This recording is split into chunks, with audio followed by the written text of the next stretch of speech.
First, we have to find the domain of this function. When we have to find the domain, it means we have to find all possible values of x for which the function is defined. We have on the right side square root, and we can calculate square root of all positive numbers or zeros. So whatever is under root square 7 minus x must be greater or equals 0. We have to solve inequality. I will move negative x to the right side, so 7 is greater or equals x.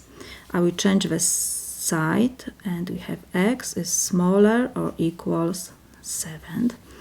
We can draw number line.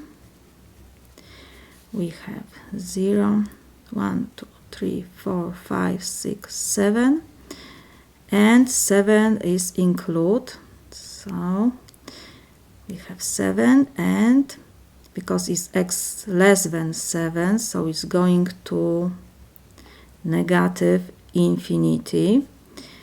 We have interval from negative infinity to 7. On the right side, interval is close. This is our domain.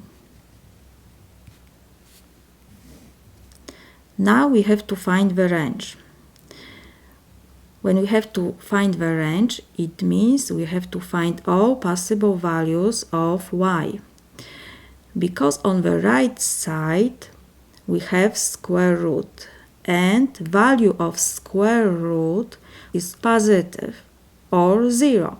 So the y will be greater or equals 0.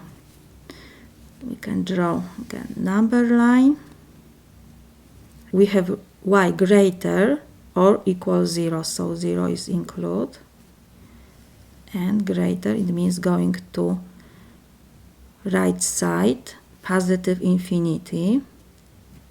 And our interval will be close on the left side because 0 is included, from 0 to positive infinity.